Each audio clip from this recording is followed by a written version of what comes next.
નમસ્કાર દર્શક મિત્રો, મિડ ડે ન્યૂઝમાં હું ક્રીના શાહ આપનું સ્વાગત કરું છું. સમાચારની શરૂઆત કરીશું મુખ્ય સમાચારથી. સાઉદી અરબના ક્રાઉન પ્રિન્સ મોહમ્મદ બિન સલમાન 2 દિવસના ભારતના પ્રવાસ પર. સાઉદી પ્રિન્સ રાષ્ટ્રપતિ ભવન પહોંચતા ગાર્ડ ઓફ ઓનર સાથે કરાયું ભવ્ય સ્વાગત. સાઉદી અરબ અને ભારત વચ્ચે આજે થશે પ્રતિનિધિમંડળ સ્તરની દ્વિપક્ષીય વાર્તા. બંને પક્ષ વચ્ચે રોકાણ, પર્યટન, આવાસ અને સૂચના તથા પ્રૌદ્યોગિક ક્ષેત્રે મહત્વના કરાર થાય તેવી આશા. આંતરરાષ્ટ્રીય સમુદાયમાં પાકિસ્તાન અલગ થલગ પડ્યું. જૈશના પ્રમુખ મસૂદ અઝહર પર પ્રતિબંધ લગાવવા ફ્રાન્સ યુએનમાં લાવશે પ્રસ્તાવ. અમેરિકન રાષ્ટ્રપતિએ પુલવામા હુમલાને ગણાવ્યો ભયાનક. ઈરાને કહ્યું ફિદાયીન હુમલામાં 25 સૈનિકોના મોતનો આરોપી છે પાકિસ્તાની નાગરિક.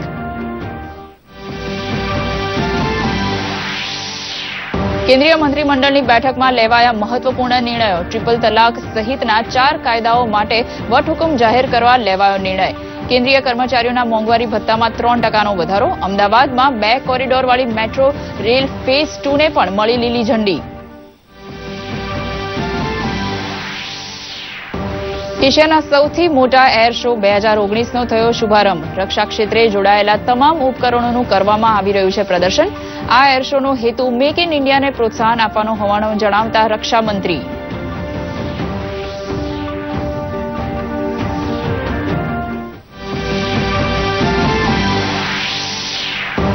વિધાનસભા સત્રનો આજે ત્રીજો દિવસ. પ્રશ્નોત્તરીમાં માર્ગ, મકાન, નાણાં વિભાગ, આરોગ્ય વિભાગ, ઉર્જા વિભાગ તથા જળ સંપત્તિ વિભાગના પ્રશ્નોને આવરી લેવામાં આવ્યા. વિધાનસભા અધ્યક્ષને 1 વર્ષ પૂરું થતા પંકજ દેસાઈ, ભૂપેન્દ્રસિંહ ચુડાસમા અને શૈલેષ પરમારે પાઠવ્યા અભિનંદન. ગઈકાલે ગુજરાત વિધાનસભામાં નાણામંત્રી નીતિન પટેલે રજૂ કર્યું લેખાનુદાન. નાણાકીય વર્ષ 2019-20 માટેના વચગાળાના અંદાજપત્રનું કદ ₹1,91,819 કરોડનું. વચગાળાનું બજેટ રજૂ થયા બાદ મુખ્યમંત્રી વિજય રૂપાણીની પ્રતિક્રિયા. કહ્યું આ બજેટ છે તમામ વર્ગો માટે.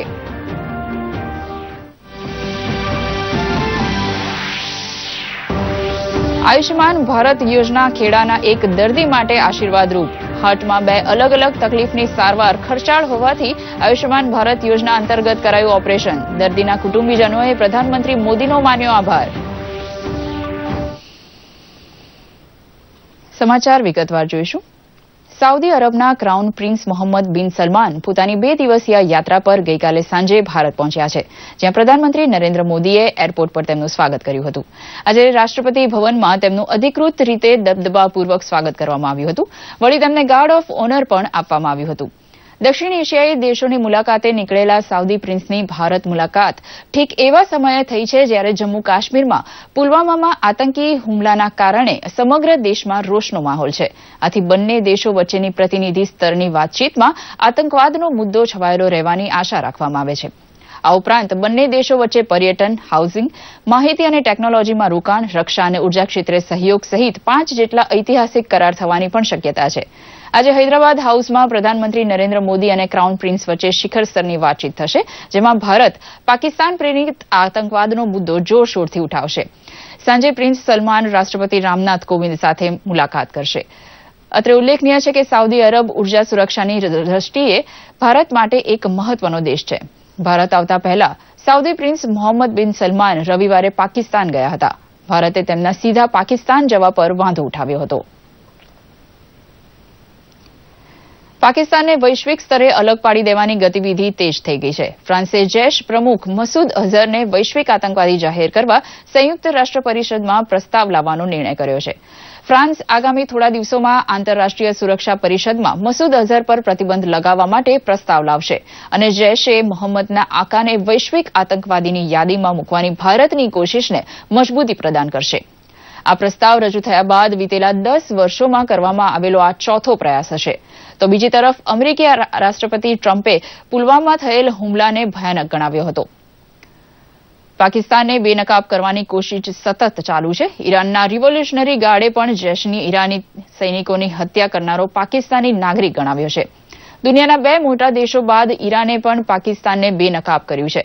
ઈરાનના ઇસ્ફહાન શહેરમાં ગત 13મી ફેબ્રુઆરીએ થયેલા આત્મઘાતી હુમલામાં 27 સૈનિકોના મોત થયા હતા. માનવામાં આવે છે કે આ હુમલા પાછળ પાકિસ્તાની આતંકી સંગઠન જૈશ અલ અદલનો હાથ છે. તો બીજી તરફ ન્યૂઝીલેન્ડની સંસદે પુલવામામાં થયેલ આતંકી હુમલાના વિરોધમાં નિંદા પ્રસ્તાવ પસાર કર્યો છે. આ જાણકારી ન્યૂઝીલેન્ડના વિદેશ મંત્રી વિન્સ્ટન પીટર્સે આપી હતી. તો આ તરફ સંયુક્ત રાષ્ટ્ર મહાસચિવ એન્ટોનિયો ગુતારેસે પણ બંને દેશો વચ્ચે વધેલા તણાવને ઘટાડવા તત્કાલ પગલાં લેવાની અપીલ કરી છે. જાસૂસીના આરોપમાં પાકિસ્તાનની જેલમાં બંધ કુલભૂષણ જાધવ કેસમાં આંતરરાષ્ટ્રીય અદાલતમાં આ સુનાવણી સ્થગિત કરવાની પાકિસ્તાનની માંગણી આંતરરાષ્ટ્રીય અદાલતે ફગાવી દીધી છે. હેગ ખાતેની આંતરરાષ્ટ્રીય અદાલતમાં બીજા દિવસની સુનાવણી દરમિયાન પાકિસ્તાને પોતાનો પક્ષ રાખ્યો હતો. આઈસીજેમાં પાકિસ્તાનના એટર્ની જનરલ અનવર મનસુર ખાને આરોપ લગાવ્યો હતો કે જાધવ ભારતની ગુપ્તચર એજન્સી રોના અધિકારી છે અને રોએ બલુચિસ્તાન પર હુમલો કરવા માટે તેમને મોકલ્યા છે. હવે આ મામલે ભારત તરફથી આજે બીજી દલીલમાં પોતાનો પક્ષ રજૂ કરવામાં આવશે. અગાઉ ભારતે પાકિસ્તાન પર આરોપ લગાવ્યો છે કે 13 વખત માંગણીઓ બાદ પણ કુલભૂષણ જાધવને કોન્સેલ એક્સેસ આપવામાં આવ્યો નથી, જે વિનયના સંધિનું ઉલ્લંઘન છે. કેન્દ્રીય મંત્રીમંડળની બેઠકમાં અનેક મહત્વપૂર્ણ નિર્ણય લેવામાં આવ્યા છે. સરકારે કેન્દ્રીય કર્મચારીઓના મોંઘવારી ભથ્થામાં 3% વધારો કર્યો છે. પીએમની અધ્યક્ષતામાં યોજાયેલી કેબિનેટની બેઠકમાં આ નિર્ણય લેવામાં આવ્યો છે. આ નિર્ણયથી ભથ્થું 12% થઈ ગયું છે, જે 1 જાન્યુઆરી 2019થી લાગુ થશે. સાથે જ અમદાવાદ મેટ્રો ફેઝ 2 અને રેપિડ રેલ સેવા પર પણ કેબિનેટે મંજૂરીની મહોર લગાવી દીધી છે. આ સાથે જ ટ્રિપલ તલાક bill, Indian medical council company amendment bill, banning on regular deposit scheme bill સંબંધિત વટહુકમને પણ મંજૂરી આપવામાં આવી છે. इलेक्ट्रॉनिक पॉलिसी में एक क्लस्टर को चेंज कर रहे हैं कि अब इंडिविजुअल कंपनी नहीं, पूरा वैल्यू चेन को हम क्लस्टर बनाएंगे, जिसमें एक बड़ी इंडस्ट्री होगी, उसकी सपोर्टिंग इंडस्ट्री होगी. दूसरा है हम स्ट्रैटेजिक इलेक्ट्रॉनिक्स को बहुत प्रमोट करेंगे. New technology, artificial intelligence, medical electronics, defence electronics. We aim to target 400 billion turnover by 2025. दुनिया में हम 32% ग्रोथ रेट अचीव करना चाहते हैं. अभी 26.7% है आने वाले 5 वर्षों में, और 1 करोड़ लोगों को हम नौकरी देंगे. એશિયાના સૌથી મોટા એર શો એરો ઇન્ડિયા 2019નો બેંગલુરુમાં આજે સંરક્ષણ મંત્રી નિર્મલા સીતારમણના હસ્તે આરંભ થઈ ગયો છે. 20મી ફેબ્રુઆરીથી 24મી ફેબ્રુઆરી સુધી યોજાનારા આ પ્રદર્શનમાં રક્ષા ક્ષેત્રે જોડાયેલા તમામ રક્ષા ઉપકરણોને પ્રદર્શિત કરવામાં આવ્યા હતા, જેને નિહાળવા માટે દુનિયાભરના દર્શકો અને વિમાનના ક્ષેત્રે જોડાયેલા રોકાણકારોએ ભાગ લીધો હતો. આ કાર્યક્રમમાં દેશ વિદેશની અનેક થિંક ટેન્કે હાજરી આપી હતી. એરો ઇન્ડિયા 2019 શો વૈમાનિક ક્ષેત્રમાં થઈ રહેલી પ્રગતિ અને નવા વિચારોને દુનિયા સાથે વહેંચવા માટેનો એક મોટો મંચ છે. આ પ્રદર્શન દ્વારા ભારતનો ઉદ્દેશ મેક ઇન ઇન્ડિયાને પ્રોત્સાહન આપવાનો છે. એરો ઇન્ડિયાના ઉદઘાટન પ્રસંગે પોતાના પ્રાસંગિક ઉદબોધનમાં સંરક્ષણ મંત્રી નિર્મલા સીતારમણે જણાવ્યું હતું કે રક્ષા ક્ષેત્રે ભારતે જબરજસ્ત પ્રગતિ કરી છે. સંરક્ષણ ઉત્પાદન ક્ષેત્રમાં 100% વિદેશી રોકાણ શક્ય છે. તેમણે દેશમાં ઉત્પાદન ક્ષેત્રે જીડીપીને નવી ઊંચાઈએ લઈ જવાનો નિર્ધાર વ્યક્ત કર્યો હતો. The dream of Make in India with your own innovation, the startups, with your own capital because of the various venture capitalists who have come here, and because government has eased the FDI norms. 100% FDI is possible now in the defense sector. વિધાનસભા સત્રનો આજે ત્રીજો દિવસ છે. આજે વિધાનસભાની 2 બેઠક મળી હતી, જેમાં સવારની બેઠકમાં રાજ્યપાલશ્રીના સંબોધન પર ચર્ચા કરવામાં આવી હતી, જ્યારે બીજી બેઠકમાં પ્રશ્નોત્તરી થઈ, જેમાં માર્ગ, મકાન, નાણાં વિભાગ, આરોગ્ય વિભાગ, ઉર્જા વિભાગ તથા જળ સંપત્તિ વિભાગના પ્રશ્નોને આવરી લેવામાં આવ્યા હતા. વિધાનસભા અધ્યક્ષને 1 વર્ષ પૂરું થતા પંકજ દેસાઈ, ભૂપેન્દ્રસિંહ ચુડાસમા અને શૈલેષ પરમારે અભિનંદન પાઠવ્યા હતા. આજે ત્રીજા દિવસે ગૃહમાં ગુસ્ટો development company limited, Dholera international airport company limited, national high speed rail corporation, Gujarat power corporation, Gujarat રાજ્ય જમીન વિકાસ નિગમ, ગુજરાત વિચરતી અને વિમુક્ત જાતિ વિકાસ નિગમ, ગુજરાત મહિલા આર્થિક વિકાસ નિગમ, ગુજરાત જાહેર સેવા આયોગ, ગુજરાત વિદ્યુત નિયંત્રક આયોગ, ગુજરાત રાજ્ય બાળ અધિકાર સંરક્ષણ આયોગ, ગુજરાત પાણી પુરવઠા અને ગટર વ્યવસ્થા બોર્ડના જેવા નિગમ આયોગની વાર્ષિક કામગીરી તથા ઓડિટના અહેવાલ પર સમીક્ષા તથા ચર્ચા કરવામાં આવી રહી છે. ગુજરાત વિધાનસભામાં નાણામંત્રી અને નાયબ મુખ્યમંત્રી નીતિન પટેલે વર્ષ 2019-20નું લેખાનુદાન રજૂ કર્યું હતું. આરોગ્ય, શિક્ષણ, રોજગારીની સાથોસાથ સમાજ કલ્યાણકારી યોજનાઓ આ બજેટમાં રજૂ કરવામાં આવી હતી. જોઈએ એક ખાસ અહેવાલ. નાણાં ખાતાનો હવાલો સંભાળતા નાયબ મુખ્યમંત્રી નીતિન પટેલે લેખાનું દાન તરીકે ઓળખાતું 4 માસનું વચગાળાનું બજેટ રજૂ કર્યું હતું. લેખાનું દાન હોવાથી કર રાહત કે નવા કરવેરાની દરખાસ્ત નથી, પરંતુ સરકારે લોકસભાની ચૂંટણીને અનુલક્ષીને ખેડૂતો, મહિલાઓ સહિત સમાજના વિવિધ વર્ગને ખુશ કરવા પ્રયાસ કર્યો છે. નાણામંત્રી નીતિન પટેલે વિધાનસભા ગૃહમાં જાહેરાત કરતા જણાવ્યું હતું કે હવે મા અને મા વાત્સલ્ય યોજનાના ગુજરાતના 68 લાખ લાભાર્થી પરિવારોને 3 લાખ રૂપિયાને બદલે આયુષ્માન ભારતની જેમ રૂપિયા 5 લાખ સુધીનું સુરક્ષા કવચ પૂરું પાડવામાં આવશે.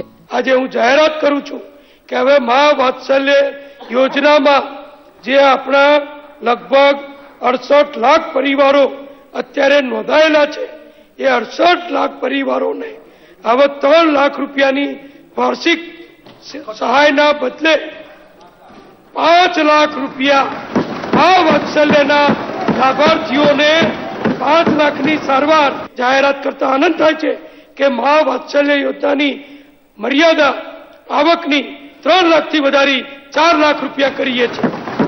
શિક્ષણ પર ભાર આપતા રાજ્ય સરકારે વચગાળાના બજેટમાં કેટલાક મહત્વના નિર્ણય લીધા છે.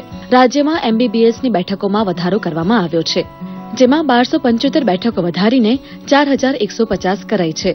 તેમજ તબીબી અનુસ્નાતકોની બેઠકો વધારીને 1935 કરાઈ છે. આ ઉપરાંત પાટણ ખાતે 47.50 કરોડના ખર્ચે સિમન લેબોરેટરી પણ સ્થાપવાની સાથોસાથ પાલનપુર અને દાહોદ ખાતે મેડિકલ કોલેજ બનાવવામાં આવશે, તેમ નાણામંત્રી નીતિનભાઈ પટેલે વિધાનસભા ગૃહમાં જણાવ્યું હતું. સામાજિક અને શૈક્ષણિક રીતે જેને આપણે ઓબીસી કહીએ છીએ, એ સમાજના 774 ગ્રાન્ટી નેટ છાત્રાલય, રેસિડેન્ટ નિવાસી શાળાઓ જે ચાલે છે, એમાં 82,000 વિદ્યાર્થીઓ જે ભણે છે એમને પણ વિના મૂલ્યે રહેવા, જમવા, ભણવાની વ્યવસ્થા સરકાર દ્વારા ગયા વર્ષે 175 કરોડનો ખર્ચ કરી અને આપવામાં આવી છે.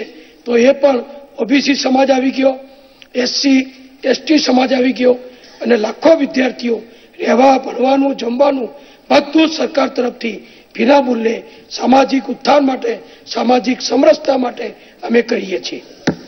અન્ય રાજ્યોની સરખામણીમાં ગુજરાત રાજ્ય રોજગાર ક્ષેત્રે પણ અવ્વલ હોવાનું જણાવતા નાણામંત્રીએ ગૃહમાં કહ્યું કે ભરતી પ્રક્રિયા ખૂબ જ ઝડપી અને પારદર્શી બનાવીને છેલ્લા 5 વર્ષમાં 1 કરોડ 20 લાખથી વધુ યુવક યુવતીઓને સરકારી નોકરી આપવામાં આવી છે. આ સાથે છેલ્લા 5 વર્ષમાં રોજગાર વિનિમય કચેરી દ્વારા સરકારે 17 લાખથી વધુ લોકોને રોજગારી પૂરી પાડી છે. વધુમાં તેમણે જણાવ્યું હતું કે શ્રમિકોને ફક્ત 10 રૂપિયામાં ભોજનની સુવિધા પૂરી પાડતી શ્રમિક અન્નપૂર્ણા યોજના અંતર્ગત 87 લાખથી વધુ શ્રમિકોને ફાયદો થયો છે. આ સાથે નાણામંત્રીએ અનુસૂચિત જાતિના 44,000 વિદ્યાર્થીઓને 66 કરોડના ખર્ચે રહેવા, જમવા, ભણવાની સુવિધા આપવાની જાહેરાત કરી હતી.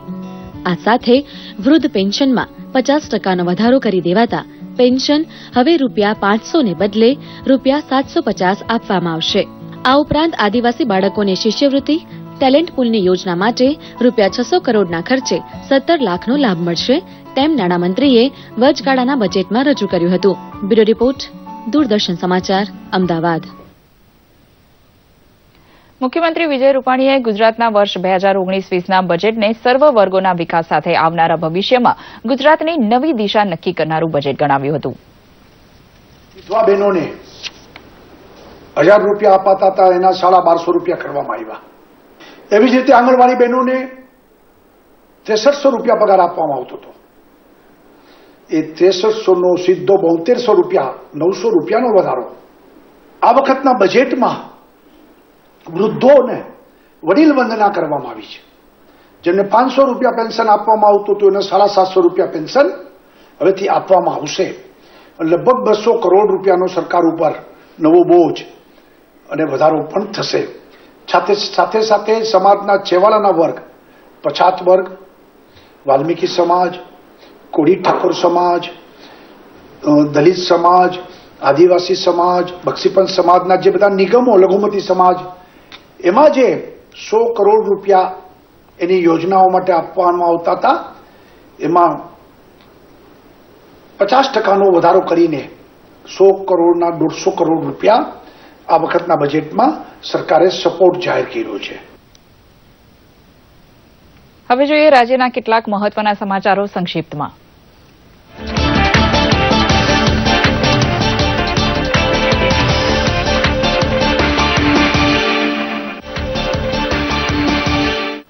દીવમાં ministry of tourism, Indian institute of tourism and travel management દ્વારા સ્વચ્છ ભારત કાર્યક્રમ અંતર્ગત વિવિધ સ્પર્ધાઓનું આયોજન કરવામાં આવ્યું હતું. આ સ્પર્ધાઓમાં સ્લોગન કોમ્પિટિશન, ડ્રોઈંગ કોમ્પિટિશન અને ક્વિઝ કોમ્પિટિશનનું આયોજન કરવામાં આવ્યું હતું. સ્વચ્છ ભારતના કાર્યક્રમના ભાગરૂપે એક નાટક અને વિડીયો દેખાડીને વિદ્યાર્થીઓને સ્વચ્છતા પ્રત્યે જાગૃત કરવામાં આવ્યા હતા. हमारे जो कार्यक्रम है उसकी रूपरेखा के अकॉर्डिंग हमने 3 एक्टिविटीज या दीव में प्लान की है. दीव में आने वाले जितने स्टेक होल्डर हैं, बाहर से लोग काम करने वाले हैं, उनको भी हम यहाँ यह संदेश देना चाहते हैं कि वो अपने इस स्थान को अधिक से अधिक स्वच्छ और साफ रखें. દમણમાં ભારત સ્કાઉટ્સ એન્ડ ગાઈડ્સના મુખ્ય રાષ્ટ્રીય અધ્યક્ષ કૃષ્ણકુમાર ખંડેલવાલની ઉપસ્થિતિમાં દમણ ઇન્ડિયા ગાઈડ્સનો શુભારંભ કરવામાં આવ્યો હતો. અતિથિ દ્વારા ધ્વજ લહેરાવીને વિદ્યાર્થીઓને પ્રમાણપત્ર આપવામાં આવ્યા હતા. અમરેલી જિલ્લાના રાજુલા ખાતે પુલવામામાં શહીદ થયેલા જવાનો માટે all Muslim and active youth દ્વારા વિરાટ મૌન રેલીનું આયોજન કરવામાં આવ્યું હતું. સંડોવાયેલા આતંકવાદીઓ સામે કડકમાં કડક પગલાં ભરવા કલેક્ટરને આવેદનપત્ર આપવામાં આવ્યું હતું. દાદરા નગર હવેલી શિક્ષણ વિભાગ દ્વારા 35મું UT level Jawaharlal Nehru science and mathematics એક્ઝિબિશનનું આયોજન રખોલી શાળામાં રાખવામાં આવ્યું હતું. આ પ્રદર્શનમાં જિલ્લા પંચાયત સંચાલિત શાળાઓ અને સેલવાસ નગરપાલિકા સંચાલિત સરકારી અને પ્રાઇવેટ શાળાના વિદ્યાર્થીઓએ ભાગ લીધો હતો. ભુજ અને આસપાસના વિસ્તારોમાં મહિલાઓના ગળામાંથી ચેઇન ખેંચનાર ગેંગની આખરી ધરપકડ થઈ ગઈ છે. ગેંગના મુખ્ય સૂત્રધાર સરફરાઝની ધરપકડ કરાયા બાદ શાહિલ અસલમ કુરેશી અને લકીસિંહ જીતસિંહ સરદારની ધરપકડ કરી મુદ્દામાલ કબજે કરાયો હતો. પંચમહાલ જિલ્લાના ગોધરા શહેરમાં ટ્રાફિકની સમસ્યા હોવાથી ગોધરા નગરપાલિકા દ્વારા ગેરકાયદેસર દબાણો દૂર કરવા માટે 10 દિવસની ઝુંબેશ શરૂ કરવામાં આવી છે. ગોધરાની જનતાએ નગરપાલિકાની આ ઝુંબેશને વધાવી લીધી હતી. નવસારીમાં શ્રી શિવ છત્રપતિ યુવા મિત્ર મંડળ દ્વારા શિવાજી મહારાજની શોભાયાત્રા કાઢવામાં આવી હતી. શોભાયાત્રા પૂર્વે કોલવામાં શહીદોને શ્રદ્ધાંજલિ આપી રેલી કાઢવામાં આવી હતી. શોભાયાત્રામાં લેઝિમ નૃત્ય દ્વારા આકર્ષણ જમાવ્યું હતું. ડાંગ જિલ્લાના આહવા ખાતે યુવાનો, બહેનો, બાળકો અને વૃદ્ધોએ શિવાજી જયંતિની ઉજવણી કરી હતી. આ નિમિત્તે રેલી કાઢી શિવાજી મહારાજને ફૂલો અર્પણ કર્યા હતા તથા શહીદ જવાનોને શ્રદ્ધાંજલિ આપી હતી.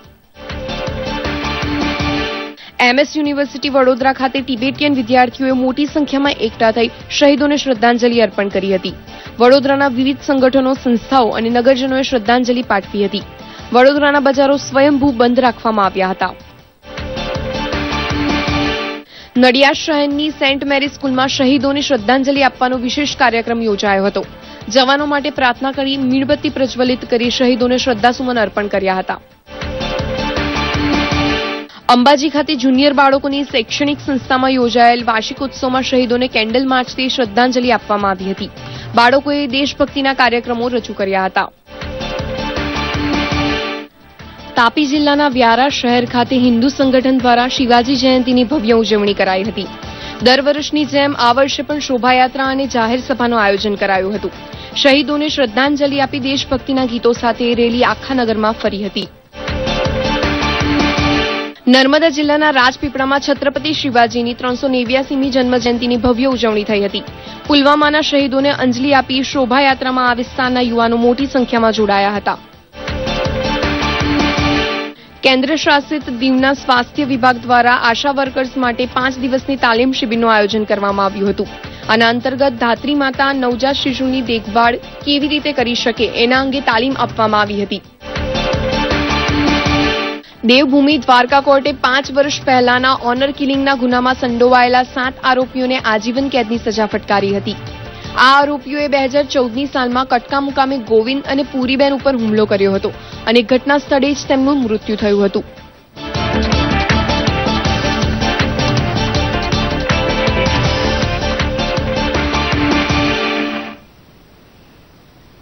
આયુષ્યમાન ભારત પ્રધાનમંત્રી જન આરોગ્ય યોજના ખેડા જિલ્લાના મલાઈ ગામના એક દર્દી માટે આશીર્વાદરૂપ નીવડી છે. જોઈએ એક અહેવાલ. 23 સપ્ટેમ્બર 2018ના દિવસે પ્રધાનમંત્રી શ્રી નરેન્દ્ર મોદી દ્વારા આયુષ્યમાન ભારત યોજનાનો રાષ્ટ્રવ્યાપી તેમજ મુખ્યમંત્રી તથા ઉપમુખ્યમંત્રી દ્વારા રાજ્યવ્યાપી શુભારંભ કરવામાં આવ્યો હતો. આયુષ્યમાન ભારત યોજના દેશના 50 કરોડ જેટલા ગરીબ લોકોની સ્વાસ્થ્ય સુરક્ષાને આવરી લેતી વિશ્વની સૌથી મોટી સ્વાસ્થ્ય યોજના છે. ખેડા જિલ્લાના મલાઈ ગામે રહેતા રૈજીભાઈ હરિજનની 16 વર્ષની દીકરી ગીતાને હાર્ટમાં તકલીફ હોવાથી તેઓ ઘણી હોસ્પિટલમાં ગયા હતા, પણ તેમની બીમારીનો ખર્ચ હોસ્પિટલ દ્વારા વધારે જણાવાતા તેઓ આણંદના કરમસદ ગામે આવેલ શ્રીકૃષ્ણ હોસ્પિટલમાં આવ્યા હતા, જ્યાં હોસ્પિટલના તબીબ દ્વારા ગીતાબેનને ચેક કરતા તેઓને હાર્ટમાં 2 અલગ અલગ પ્રકારની તકલીફ હતી. તેઓના વાલ પહોળા થઈ રહ્યા હતા અને ગીતાબેનના હાર્ટમાં એક સાથે 2 તકલીફના કારણે ગીતાબેનના શરીરમાં હિમોગ્લોબિન પણ ઓછું થઈ ગયું હતું તથા લોહીની ઉણપ પણ હતી. માટે તેમને લોહી ચડાવવામાં આવ્યું અને તેઓને ઓપરેશન લાયક બનાવવામાં આવ્યા. ઓપરેશન કરવાની જરૂર હતી, પણ સારવાર ખર્ચાળ હોવાથી હોસ્પિટલના મેનેજમેન્ટ દ્વારા આયુષ્યમાન ભારત યોજનામાં દર્દીને ગોલ્ડન કાર્ડ કાઢી આપવામાં આવ્યું હતું. પ્રધાનમંત્રીની જન આરોગ્ય યોજનાનો 1 જાન્યુઆરીથી શ્રી કૃષ્ણ હોસ્પિટલમાં અમલ કરવામાં આવ્યો છે અને તેના આ યોજના હેઠળ અનેક લોકોને સારવાર આપવામાં આવે છે, જેમાં આ ગીતાબેન હરિજન છે. એમને હૃદયના વાલનો પ્રોબ્લેમ હતો, તો તેમનો સારવારનો ખર્ચ 2.5 લાખ રૂપિયા જેવો થાય એવો હતો. તો તેની સારવારનો ખર્ચ તદ્દન નિઃશુલ્ક અહીંયા આયુષ્યમાન ભારત યોજના હેઠળ કરવામાં આવી છે. આયુષ્યમાન યોજના અંતર્ગત ગીતાબેનના 2 અલગ અલગ હાર્ટના ઓપરેશન કરવામાં આવ્યા. અમારી સારવાર સારી રીતે કરી એમણે, બરાબર.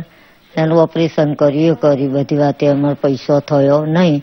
નરેન્દ્ર મોદીએ યોજના કાઢી, બરાબર છે. તે એમનો ધન છે, તે અમારે કોઈ પૈસાની અમારે ખર્ચ નથી. એટલું આભાર એમનો. તમને જણાવી દઈએ કે જો આ ઓપરેશન્સ ખાનગી હોસ્પિટલમાં કરવામાં આવે તો તેનો ખર્ચ અંદાજે 4 થી 5 લાખ રૂપિયા જેટલો થઈ જાય છે, પરંતુ આ શ્રીકૃષ્ણ હોસ્પિટલમાં સરકારની આયુષ્યમાન ભારત યોજના અંતર્ગતની નિઃશુલ્ક સારવાર કરવામાં આવી હતી.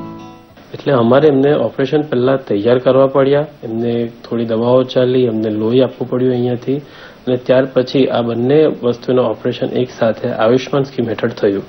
આયુષ્યમાન સ્કીમ હેઠળ એના કારણે અમને ઘણો ફાયદો થયો. અલગ અલગ ઓપરેશનો જેમ કે સાઇનસ વેનસ ડિફેક્ટનું જો અલગથી ઓપરેશન કરવામાં આવે તો 1.5 થી 2 લાખ ખર્ચો એનો થાય, અને માઇટ્રલ વાલ્વ જે રિપ્લેસ થયો છે એનો અલગથી ખર્ચો કરવામાં આવે તો 2.5 થી 3 લાખ ખર્ચો એનો થાય. પણ આયુષ્યમાન ભારતને કારણે અમે સક્સેસફુલી કરી શક્યા ઓપરેશન. દર્દીના કુટુંબીઓએ સરકારની આયુષ્યમાન ભારત પ્રધાનમંત્રી જન આરોગ્ય યોજનામાં મળેલ લાભ માટે પ્રધાનમંત્રીનો આભાર માન્યો હતો. આણંદથી અલી સૈયદનો અહેવાલ, દૂરદર્શન સમાચાર, અમદાવાદ. પુલવામા ખાતે આતંકી હુમલામાં 42 ભારતીય જવાનો શહીદ થવાની ઘટના બાદ સુરતના કેટલાક યુવાનોનો સૈન્યમાં જોડાવાનો જુસ્સો ઓછો નથી થયો. એટલે જ તો સુરતના યુવાનો ભારતીય સૈન્યમાં સ્થાન પામવા રોજ સવારે કસરત કરી શરીરને ચુસ્ત દુરસ્ત બનાવી રહ્યા છે. સામાન્ય રીતે દક્ષિણ ગુજરાતના યુવકોમાં સૈન્યમાં જોડાવાનું વલણ ઓછું જોવા મળે છે. મોટાભાગના યુવકો અભ્યાસ બાદ સરકારી કે ખાનગી કંપનીમાં નોકરી પસંદ કરી લેતા હોય છે, તો કોઈ પોતાનો બિઝનેસ ચાલુ કરતા જોવા મળે છે. પરંતુ પુલવામા હુમલાની ઘટના બાદ સુરતના યુવાનોમાં સૈન્યમાં જોડાઈને દેશ સેવા કરવાનો જુસ્સો પ્રબળ બન્યો છે. કેટલાક કોલેજિયન યુવકો હાલ વહેલી સવારે ઉઠી મિલિટરીમાં લેવાતી શારીરિક પરીક્ષામાં પાસ થવા ટ્રેનિંગ લેતા જોવા મળી રહ્યા છે. એમના સપૂતોની કમતરતા નથી. જ્યારે આપણા 42 જે જવાન છે, વીર સપૂત છે, એ શહીદ થઈ ગયા પછી પણ અમારા જેવા કેટલાક આવા યુવાઓ જે આજે દેશભરમાં માતૃભૂમિની રક્ષા માટે પ્રેક્ટિસ કરતા છે અને આવનારી ભરતીમાં એ સિલેક્શન પામીને માતૃભૂમિની રક્ષા માટે જશે અને એ જે વર્દી છે, જે સન્માન છે, એ મેળવશે. आज देखते आ रहे हैं कि हर साल कुछ ना कुछ समस्या आ रही है और आतंकवाद हो रहा है, तो अपने देश के काफी जवान शहीद हो रहे हैं. तो शहीद हो रहे हैं तो उनकी जगह पे हम आप देख सकते हैं यहाँ पे न्यू युवा सेना के लिए तैयार हो रहे हैं. अगर वो हमारे 42 जवान शहीद कर सकते हैं तो हम यहाँ पे 4000 जवान तैयार हो रहे हैं. સાપુતારા સંદીપની માધ્યમિક શાળા ખાતે ડાંગ જિલ્લાની 66 શાળાના 350 શિક્ષક આચાર્ય માટે પ્રથમ વખત ઐતિહાસિક ચિંતન શિબિરનું જિલ્લા શિક્ષણાધિકારી કચેરી દ્વારા આયોજન કરવામાં આવ્યું હતું. મહાદેવભાઈએ શિક્ષકો કેવી રીતે જ્યોતિર્ધર બની બાળકોમાં શિક્ષણની જ્યોત પ્રગટાવી શકે તે જણાવ્યું હતું. તેમજ જીવન જીવવાનો ઉદ્દેશ્ય જણાવ્યો હતો. આ કાર્યક્રમમાં મુખ્ય વિષયમાં 90 થી 100% લાવનાર શિક્ષકોને પ્રમાણપત્ર આપી સન્માનવામાં આવ્યા હતા. આ પ્રસંગે ડાંગ જિલ્લામાં ગાંધીજીના 10,000 પુસ્તક ભેટ આપનાર મૈત્રી ટ્રસ્ટના પરિમલ દેસાઈ પણ હાજર રહ્યા હતા. આજે જ્યોતિર્ધર અભિયાન છે એ સમગ્ર ગુજરાતમાં અત્યારે ચાલી રહ્યું છે. એનો મુખ્ય આશય વિદ્યાર્થીઓનું ચારિત્ર ઘડતર કરવાનું છે અને એ ચારિત્ર ઘડતર શિક્ષક ત્યારે જ કરી શકે કે જ્યારે પોતે પણ એક ઉચ્ચ કક્ષાનું જીવન જીવતો હોય અને એવું જીવન કેવી રીતે જીવી શકાય એને માટેની આખી આ 40 દિવસની જે કાર્યશાળા છે એનો આજે થોડો ખ્યાલ આપવામાં આવ્યો. શિક્ષણ કાર્ય એ લોકો કરે છે વર્ગખંડની અંદર, પણ શિક્ષણ કાર્યની સાથે સાથે બાળકોનો માનસિક વિકાસ અને આધ્યાત્મિક વિકાસ કેવી રીતે થઈ શકે અને શારીરિક વિકાસ કેવી રીતે થઈ શકે તે માટેનો આ એક પ્રયત્ન હતો. મહીસાગર જિલ્લાના કડાણા તાલુકાના ઘોડિયારના નદીનાથ મહાતીર્થ ખાતે મહી પૂનમના મેળામાં માનવ મહેરામણ ઉમટ્યો હતો. ગુજરાત, રાજસ્થાન અને મધ્યપ્રદેશ એમ ત્રણેય રાજ્યોમાંથી શ્રદ્ધાળુ મોટી સંખ્યામાં ઉમટી પડ્યા હતા. પર્વત પર આવેલી 80 ફૂટ ઊંચાઈની મહાદેવની પ્રતિમા અને બોટિંગ વ્યવસ્થા શ્રદ્ધાળુઓને મેળામાં આકર્ષે છે. પૂર્વ ગૃહ રાજ્યમંત્રી પ્રબોધકાંત પંડ્યાએ મહીસાગર કાંઠાના મેળા સ્થાન વિશે પ્રચલિત દંતકથાની વાત માંડીને કરી હતી.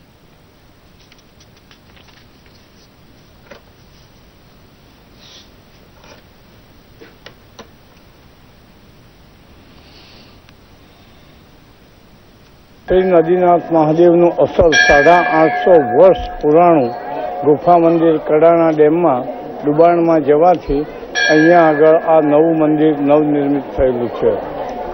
પણ મહાસુદ પૂનમનો દિવસ એ આ નદીનાથ મહાદેવના મંદિરનો પ્રાગટ્ય દિવસ છે અને મહાસુદ પૂનમ વખતે માટે 3 દિવસનો મેળો ભરાય છે.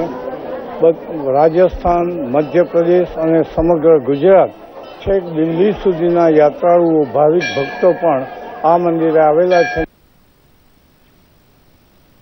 ઓખાના દરિયામાં 40મી હોડી સ્પર્ધા યોજાઈ હતી. સાહસિકતાથી ભરપૂર આ સ્પર્ધામાં સઢવાળી 40 ઓઢીના 120 સ્પર્ધક માછીમારોએ ભાગ લીધો હતો.